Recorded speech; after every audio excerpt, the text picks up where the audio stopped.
Hello everyone and welcome.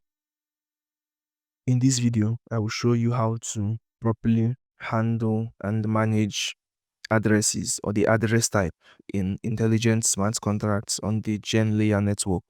So now, according to the documentation, an address type represents a 20-byte blockchain address, similar to Ethereum addresses, and it is one of the most important types in GenLayer contracts for handling user accounts, contract addresses, and cross-contract interactions. So simply put, an address is an identifier for an account on the blockchain, and in this video, I'm going to show you how to properly manage them in a contract. So I'm going to quickly paste some code, which I'm going to explain. So the first line we define the GenLayer version that we are running this contract on currently. The third line, we import all the necessary tools from GenLayer under the GL namespace. Then we define our contract class where all the code should run under. Now we define three class variables, which are the hex string address, the base64 address, and the bytes address. Now simply put, this just means the way the blockchain represents the addresses. There are three main ways so far. So the hex address is the one you're most familiar with. Now this base64 address is an encoded version of the normal address you're familiar with, and then this is the address as a byte string. Now there is a function here that will convert this byte string address and return it as a hexadecimal readable string.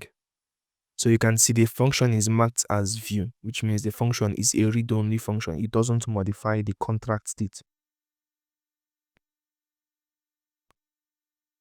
Next, I'm going to write a function that will return.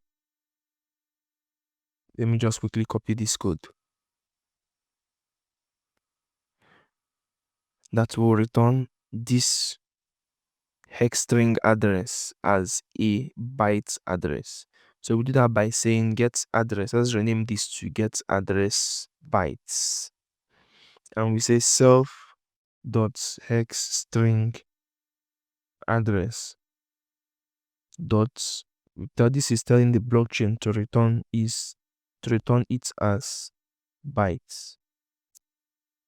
And finally, for the sake of time and to make this tutorial as short as possible, the final one we are going to return this as a base64. We are going to convert this hex string address to a base64 address type. So we do that still in the same method. Let me just quickly paste this.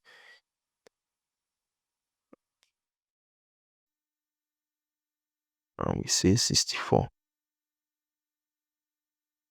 So this will return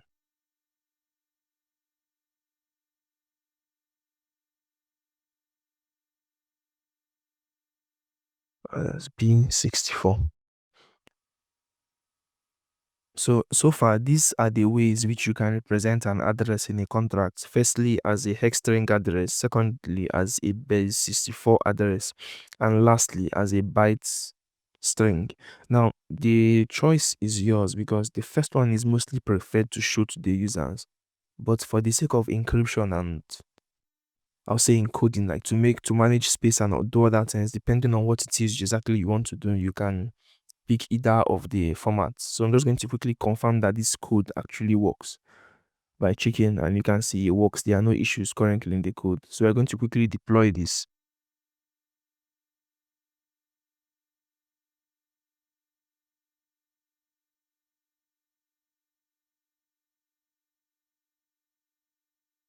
And the code has been deployed. So we are going to run the first method, which is get address 64, which in this scenario is to convert this hex string address to a base64 address.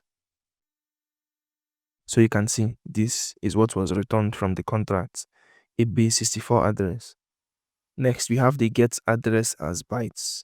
What this particular method does, it converts this hex string address to a byte format of an address. So we call the contract again, and you can see it returns the address instance as a byte string. And lastly, we have the get address as hex. So this particular one converts this byte address to an instance of this hex string address. So it's human readable. And we call the contract on that, and you can see it has been converted successfully to a hex string address. So in subsequent videos, we will go over how to use these addresses as parameters or set them as return statements in a function. So thank you.